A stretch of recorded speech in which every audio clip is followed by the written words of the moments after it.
कामयाबी का दिन है। हम बोलते थे कि सच परेशान होता है लेकिन कभी हारता नहीं। आज का दिन सच के जीतने का दिन है। दुख की बात यह है कि वक्त बहुत लगा लेकिन सच जो है वो जीता। एक उम्मीद मुस्तकीम डिग्निटी की रिहाई से बनी कि बहुत जल्द सबकी रिहाई होगी, पर कानूनी तौर पे जो मुश्किलात आई और 12 नवंबर में जो लोग बेगुनाह जेल में थे उनको 11 महीने जेल में रहना पड़ा।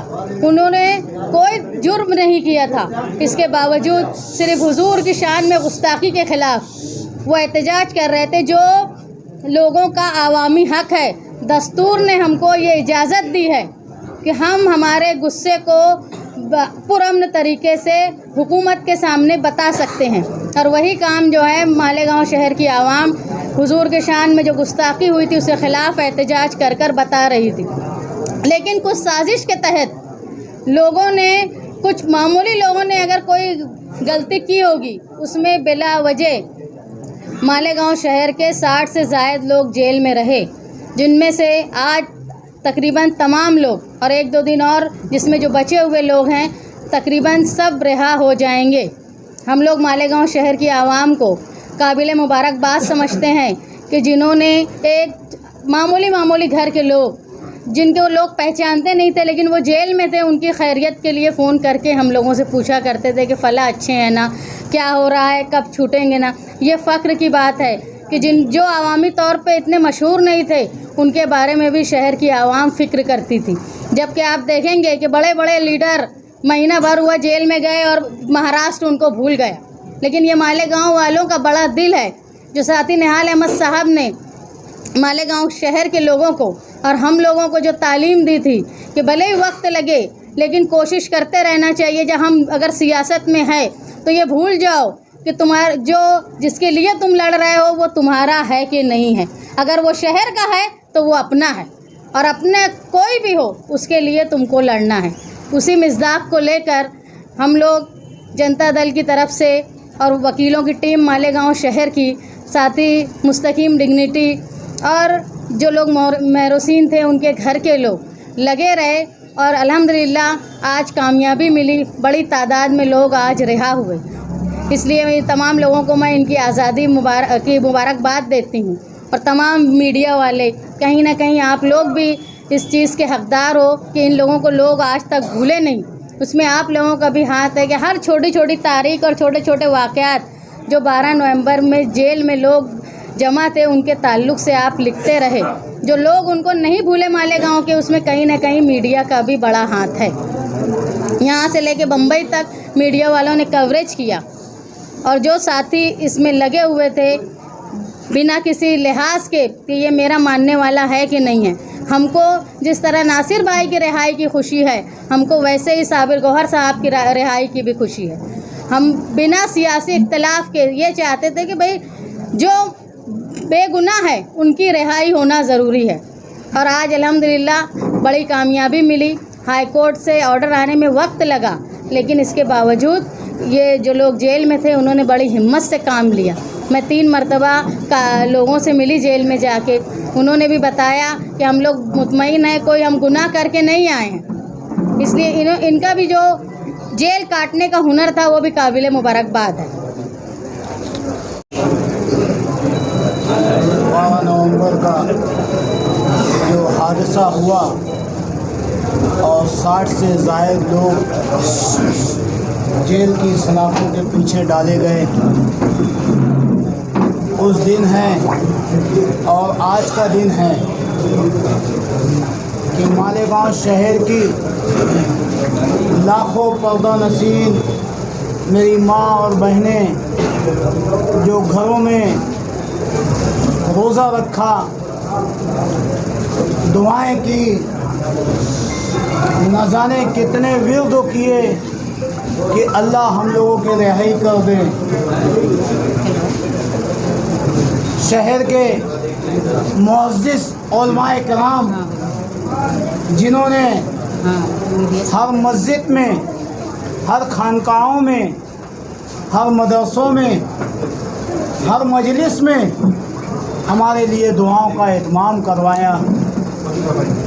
काबिल मुबारकबाद है मालेगांव शहर की गयूर आवाम जो 11 महीने से ज़्यादा तक हम लोगों के लिए दुआएं करती रही, चौक चौराहे पे जद्दोजहद करती रही कि हमें किस तरीके से छुड़ाया जाए।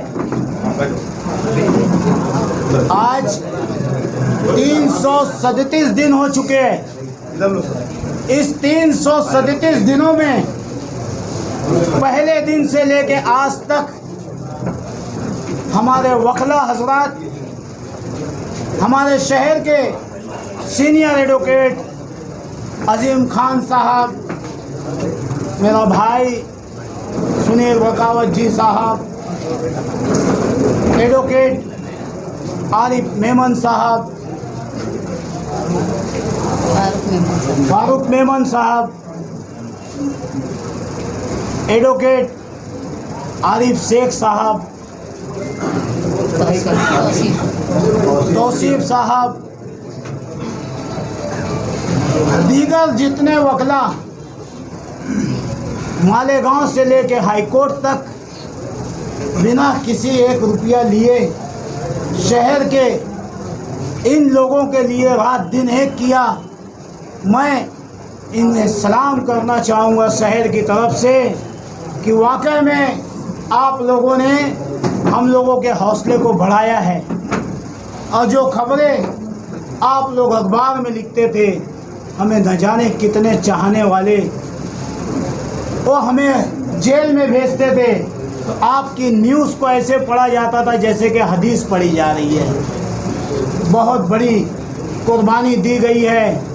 आज की जीत का सहरा मालेगांव शहर की आवाम, मालेगांव शहर की पर्दा नसीन माँ बहन, मालेगांव शहर के उलमाए किराम, हमारे वकला हजरात और आप नौजवानों के सर पे जाता है। क्या गुनाह था हमारा? हम तो किसी के मज़हब में इंटरफेयर नहीं करते, हम किसी के मज़हब में टांग नहीं अड़ाते। हमारे प्यारे आका की शान में गुस्ताखी की गई। अगर जो पुलिस उस पर एक्शन ली होती, उन्हें गिरफ्तार किया होता, तो शायद ये नौबत नहीं आती। अगर जो पुलिस उन्हें गिरफ्तार की होती तो ये नौबत नहीं आती। लेकिन हम बाबा भीमराव साहेब अम्बेडकर के बनाए हुए संविधान के मुताबिक सड़कों पे आए अपना एतराज़ दर्ज कराने के लिए। तो क्या हुआ, आप मीडिया के लोगों ने देखे ऐसा जुर्म? अरे भाई, क्या हम लोग आतंकवादी हैं क्या? दहशतगर्द है क्या? तुम्हारे अंदर इतना दम है क्या? हम शहर के विकास के लिए, आपके सड़कों पे चलने के वास्ते के लिए हम सड़कों पे बैठ जाते हैं। ये हमारे लीडर हैं, हम सड़कों पे सो जाते हैं। तुम्हारे जैसे छुप के बैठ के कुन्ने में ताली नहीं बजाते हैं। मेरी शहर की गयूर आवाम से गुजारिश है कि अगर जो मैं मंजर बयान कर दूं, जो सलूक मेरे नौजवानों के साथ हुआ था, तो सबकी आंख में आंसू भर आएगा। मैं आवाम की अदालत में, आप मीडिया वालों के सामने शहर के कुछ सुपेश मुखबिर, बहुत दिन से शहरियान वकील साहब उनका नाम जानना चाहती है कि ये कौन से ऐसे मुखबिर हैं जो दिखते भी नहीं, हमारे साथ में रहते और हमको ही जमा करवा देते। इंशाअल्लाह वो काम हम करेंगे। हम आवाम की अदालत में आप मीडिया की मदद से नाम ले के ओपन करेंगे कि किसने शहर की पीठ में खंजर भोंका है। मैं शहर के तमाम ही लोगों से अपील करना चाहूँगा कि हम कानून को मानने वाले लोग हैं। इस देश के लिए जब भी ज़रूरत पड़े तो हम अपना पसीना नहीं, अपना खून बहा देंगे, हम अपनी जान दे देंगे। लेकिन हमें उस नज़रिए से मत देखो कि हम दहशतगर्द है या ये है या वो है। अब जवाब देंगी पुलिस कि किस तरीके से हमारे ऊपर कलम लगाई थी। अब हमारे वकला उनसे हिसाब लेंगे कि हमारे ऊपर किस तरीके से लगाई गई थी। शहर के किसी बड़े लीडर का मुंह नहीं खुला कि यार ये बेगुनाह है।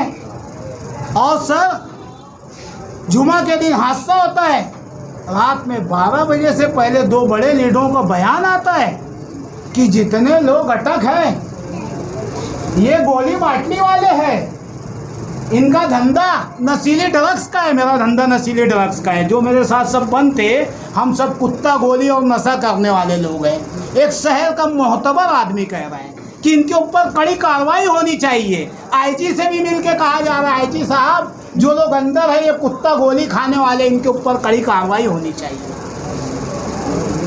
और दूसरे लीडर के चमचों ने क्या किया, ये रिजवान बैटरी वाला सबको हटा रहा था। सबको जानता हूँ नाम के साथ, लेकिन हमारा एक मकसद था कि शहर को आग से बचाना है। मैं आखिर में शहरियान का, आप मीडिया का, हमारे पास कोई अल्फाज नहीं है कि हम लोग किस तरीके से आप लोगों का शुक्रिया अदा करें। आवाम से मैं इतना ही कहना चाहूँगा कि आने वाले कॉरपोरेशन इलेक्शन में ये बताओ आप कि जो लोग आपके जज्बात से खेलते हैं और आके कहते हैं कि 4 जलसे में देश की, शहर की दिशा पलट देंगे, भाई साहब ऐसा कोई 4 जलसा लो जिससे मेरे शहर के विकास हो जाए, मेरे शहर के गड्ढे भर जाए, चोटों को हथकड़ी लग जाए। ऐसा जलसा लेने की तो इनके अंदर ताकत नहीं है। खाली लफाजी बात करके आपकी कीमती वोटें लेना जानते हैं। आने वाली वक्त में हमें उम्मीद है कि मालेगांव शहर की आवाम होश व हवास के साथ जो लोग 337 दिन जेल की सलाखों में अपना वक्त काट के आए हैं, इसका हिसाब लेंगे। और कुछ पुलिस वाले और कुछ लीडरों की ये सोच थी कि इसे जेल में डाल के सड़ाया जाए, लेकिन मैं उनका शुक्रिया अदा करता हूँ। मेरे भाई आ गए हूँ बाहर, सड़ा तो नहीं मैं, लेकिन अब कुंदन बन के आ गए हैं। पहले अकेला था, अब पूरा शहर साथ में है, मेरा छोटा भाई साथ में है, सब साथ में हैं। इंशाअल्लाह अनकरीब मुस्तकीम साहब कोई एक ऐलान करेंगे, जो उसी दिन एक नाम मैं पेश करूँगा। आप सोच में पड़ जाओगे कि अबे ये भी खबरी है यही खबरी है। अब बचा के आप तमाम ही मीडिया वाले हमेशा मुझ गरीब को मदद किए हैं। मैं हमेशा शहर के लिए लड़ा हूँ। मैं शहर से आज वादा कर रहा हूँ कि रिजवान बैटरी वाला शहर के लिए वक्फ है। हमेशा मेरे घर के मासूम बच्चे से लेके मेरी अहलिया तक कहती थी कि आप ऐसा मत करो, लेकिन मैं उन्हें मुबारकबाद दूंगा कि जब मैं जेल में गया तो उन्होंने कहा कि अब हमने आपको शहर के लिए कुर्बान कर दिया है, अब तुम इनका जवाब दीजिए। इंशाअल्लाह इनका एक एक सबूत कितना करप्शन है हम बताएंगे, और हर अतरे दिन मालेगांव शहर में ईडी की और सीबीआई की रेड गिरेंगी। हर एक सफेद पोस्ट को ऐसे बुढ़िए जैसे उठा के ले जाएंगे। चल भैया आज तोरा नंबर है, चल आज तोरा नंबर है। बहुत शौक है ना जेल की हवा खिलाने की। आपको जो हवा खानी पड़ेगी वहाँ की हवा बहुत बेकार है। हम तो देख लीजिए बॉडी सेहत तो यह सब एकदम बना के आ गए। अब इनका क्या असर होएगा ये शहर को हिसाब देंगे।